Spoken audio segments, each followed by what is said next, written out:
हे आमचे पालक आहेत।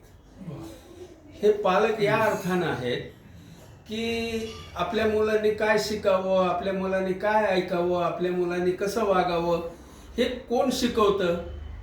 हे यशवंतराव चव्हाण स्मृती समारोह काय आहे की या गावातल्या लोकांचे कान तृप्त व्हावेत, त्यांची बुद्धी समृद्ध व्हावी, त्यांना चांगली माणसं ऐकायला मिळावेत आणि याच्यासाठी ही माणसं स्वतः अभ्यास करतात।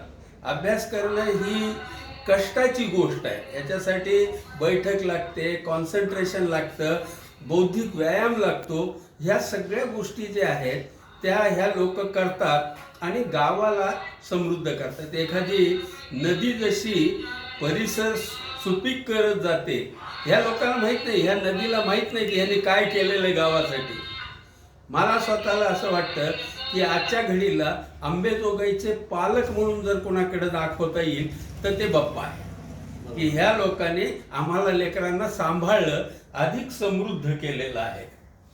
बाप्पांचं मी आपल्या अंबाजोगाई साहित्य संमेलनामध्ये आले आणि त्यावेळेला गावाच्या साहित्य सांस्कृतिक इतिहासाबद्दल जे बोलले ते आजही मला वाटतं की ज्या गोष्टी आम्हाला माहीत नव्हत्या, म्हणजे फार ठीक आहे हो माडगुळकर वगैरे, पण गावाबद्दलची माहिती सुद्धा बरीचशी आम्हाला बाकीच्या गावातल्या लोकांना नसते। ती सगळी माहिती हे लोक उपलब्ध देतात। आणि बाप्पांचं कसं माहिती आहे का, बाप्पांचं आहे मुळासारखं।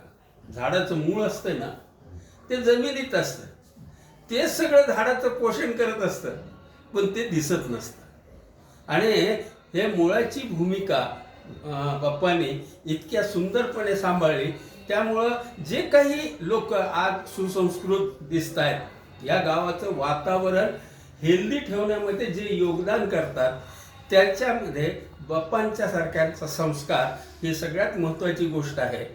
बाप्पासारखी माणसं आम्हाला हवी आहेत। ते जरी भारत आंबे आठवतो म्हणतायत, पण आम्हाला असं वाटतं की कुसुमाग्रजही त्यांना आठवत असणारच आहेत।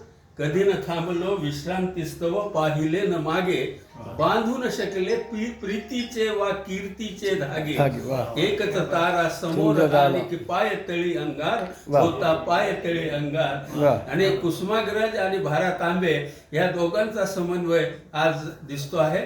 त्यांचे आशीर्वाद त्यांच्या वयाच्या 100व्या वर्षापर्यंत आम्हाला लाभत राहो अशी अपेक्षा करतो आणि त्यांचं चरणवंदन करतो। धन्यवाद।